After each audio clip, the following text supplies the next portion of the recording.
No use trying to hide it from him. He knew anyway. John's grip tightened on her hand. You know what? I feel a bit the same. Exciting, isn't it? He leaned in close, his breath like a zephyr in her ear. And I'm dying to fuck you. It's been a long, hard month, gorgeous girl. Very hard. I thought I might die of frustration. Me too. No point in denying that, either. Well, won't be long now. Here we are. They'd reached a car, John's car. Half expecting the limousine, Lizzie was taken aback. The vehicle they were standing in front of was still substantial and luxurious, a sleek black Bentley Continental, if she wasn't mistaken, recognizing the badge from a car owned by a friend of her mother. Goodness, he drives. He drives himself. I thought... John gave her a searching look as he opened the passenger door, and she slid inside, settling into a deep, leather-upholstered seat, as comfortable as a Scandinavian armchair, and as cradling as if it had been tailored to fit her. The driver's door closed with a soft, perfectly engineered clomp as John settled himself at her side, but he didn't start the motor. Instead, he turned in his seat, a quizzical yet serious expression on his face. It was over 20 years ago, love. His eyes were steady, and he looked calm, but there was a hint of something stark and melancholy far back in his expression. You don't think I'd ever have got back behind a wheel if I wasn't completely sure I'd learnt my lesson, do you? There isn't a day that goes by without my thinking about what I did.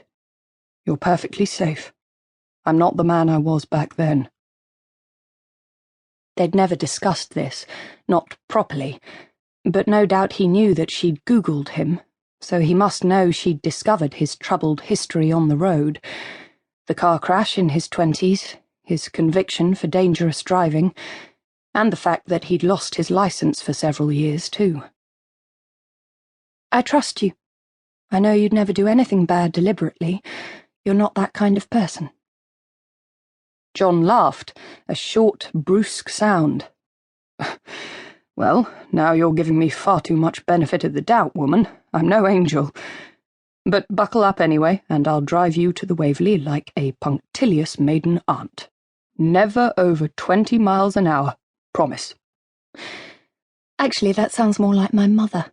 Lizzie grinned, thinking of her uber-cautious parent. She's the slowest driver in the entire world. Well, I'll drive like her then. John gave her a quick, salacious smirk, and then fired the engine. I bet your mother would probably have a fit, though, if she knew what I've got planned for her daughter when I get her to the Waverley. The smirk became a wicked wink, and then was gone in an instant. As if a switch had tripped, John's face straightened, and he was all attention on the road, sharp of eye, serious, completely focused.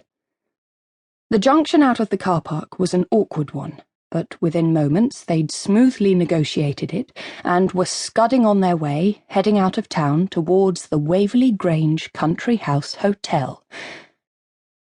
I do feel safe. It was true. The momentary blip she'd experienced was gone.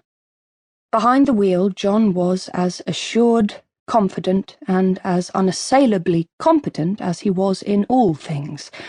Not that she'd experienced John in many things. She knew him almost exclusively from the bedroom and sex, and from the way he'd taken charge and got her back home within an hour when her friend and housemate Brent had tried to commit suicide. The circumstances couldn't have been more different, and yet in both, John had excelled and been supreme. He didn't speak while he drove, and she wondered whether that was for her benefit, so she'd feel confident in his total concentration. Only while waiting at a junction did he glance sideways at her, with a smile. The silence gave Lizzie the chance to ogle him.